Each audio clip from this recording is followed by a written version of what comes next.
Selamat pagi, siang, sore, dan malam bagi semua penonton. Perkenalkan, nama saya Darren Hedinata. Saya mahasiswa dari Institut Teknologi dan Bisnis Sabda Setia Pontianak dengan nomor induk mahasiswa 253000011. Saya mengambil program studi kewirausahaan sesi pagi. Saya membuat video ini bertujuan untuk menyelesaikan tugas yang diberikan oleh dosen saya pada mata kuliah manajemen, serta membahas topik kepemimpinan dengan judul Peran Kepemimpinan dalam Mengelola Gen Z di Dunia Kerja Modern. Nah, pada video ini saya akan fokus membahas pada 4 soal permasalahan. Berikut soal-soalnya. Yang pertama, apa itu kepemimpinan dan apa itu generasi Z? Yang kedua, gaya-gaya kepemimpinan dan perbedaan gaya kepemimpinan antar generasi. Soal yang ketiga, upaya dalam penerapan kepemimpinan terhadap generasi Z. Dan yang keempat, contoh kasus adanya peran kepemimpinan dalam mengelola generasi Z. Yang pertama, apa itu kepemimpinan? Menurut George R. Terry, kepemimpinan adalah hubungan di mana seseorang atau pemimpin memengaruhi orang lain untuk bekerja sama secara sadar dalam hubungan tugas guna mencapai tujuan kelompok yang diinginkan. Sedangkan menurut Bapak Ki Hajar Dewantara, kepemimpinan adalah seni dan kemampuan seseorang dalam mempengaruhi, menggerakkan, serta memberi keteladanan bagi orang lain untuk mencapai tujuan bersama. Maka dari itu dapat disimpulkan, kepemimpinan merupakan seni yang dimiliki seorang pemimpin dalam memengaruhi orang lain serta menjadi teladan untuk mencapai tujuan bersama. Selanjutnya, apa itu generasi Z? Menurut Dimok dari Pew Research Center, Gen Z merupakan kelompok demografi yang lahir pada rentang 1997 sampai 2012. Generasi ini tumbuh dalam fase kemajuan sosioekonomi yang stabil serta perkembangan teknologi informasi dan internet yang sangat pesat. Gen Z memiliki beberapa karakteristik utama, yaitu cepat beradaptasi.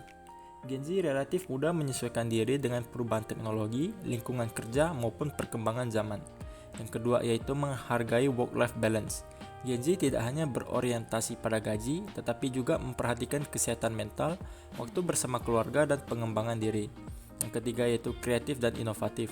Paparan terhadap berbagai informasi dan teknologi membuat Gen Z memiliki banyak ide baru yang kreatif dan inovatif. Dan yang keempat itu mengutamakan fleksibilitas. Dalam dunia kerja, Gen Z cenderung menyukai sistem kerja yang fleksibel, seperti hybrid working atau remote working. Selanjutnya, yang kedua, apa saja gaya-gaya kepemimpinan yang sering digunakan oleh seorang pemimpin? Yang pertama itu kepemimpinan otokratis. Pemimpin memegang kendali penuh dalam pengambilan keputusan. Karyawan hanya menjalankan instruksi yang diberikan tanpa banyak dilibatkan dalam proses pengambilan keputusan. Yang kedua yaitu kepemimpinan demokratis. Pemimpin melibatkan anggota tim dalam proses pengambilan keputusan sehingga menciptakan sense of belonging terhadap organisasi. Yang ketiga yaitu kepemimpinan laissez-faire.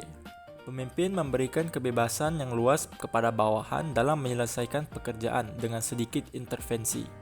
Dan yang terakhir yaitu kepemimpinan transformasional. Pemimpin berfokus pada inovasi, memotivasi, dan menginspirasi tim untuk mencapai potensi maksimal mereka di luar kebiasaan. Selanjutnya, apa yang menjadi perbedaan dalam gaya kepemimpinan antar generasi? Di sini saya mengambil generasi milenial dan generasi Z. Generasi milenial menyukai gaya kepemimpinan yang kolaboratif dan terstruktur, seperti diskusi kelompok dan rapat formal. Generasi ini juga berfokus pada pengembangan karir ke tingkat yang lebih tinggi.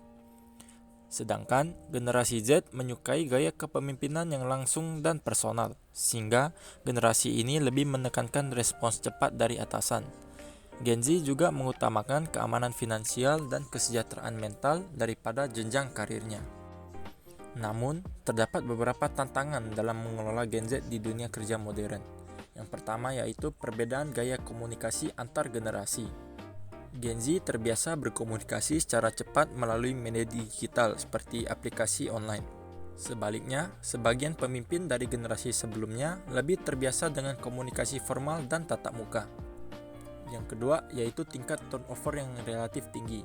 Dibandingkan generasi sebelumnya, Gen Z lebih berani berpindah pekerjaan apabila merasa lingkungan kerja tidak sesuai dengan nilai dan tujuan pribadi mereka.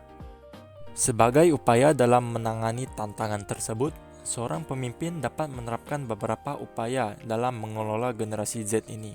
Yang pertama, membangun komunikasi yang terbuka dan transparan. Dan yang kedua, memberikan umpan balik atau feedback secara rutin dengan memberikan apresiasi ataupun kritikan secara langsung. Dan yang terakhir, memberikan fleksibilitas kerja yang mengutamakan keseimbangan pekerjaan dan kehidupan pribadi atau work-life balance. Dan yang terakhir, saya mencantumkan satu kasus mengenai kepemimpinan. Di sini, saya mengambil perusahaan Microsoft. Di bawah kepemimpinan Satya Nadella, Microsoft mengubah budaya perusahaan ini dari budaya kompetitif menjadi budaya belajar atau growth mindset. Hal tersebut mengutamakan pengembangan budaya belajar berkelanjutan serta memberikan coaching daripada sekedar instruksi. Selain itu, Microsoft juga mengurangi rapat yang formal dan digantikan menjadi komunikasi terbuka antar karyawan dan atasan. Hal tersebut sejalan dengan karakteristik dari Gen Z, yaitu mengutamakan kesehatan mental dan keseimbangan antar pekerjaan dengan kehidupan pribadi. Hasilnya, banyak Gen Z di perusahaan Microsoft merasa diperdulikan dan dipercaya oleh atasannya dan menghasilkan output yang lebih maksimal. Sekian dari saya, semoga para penonton dapat memahami apa itu kepemimpinan serta perannya dalam dunia kerja modern. Jika belum paham, silakan ditonton ulang. Salam cuan dan salam sehat. Terima kasih.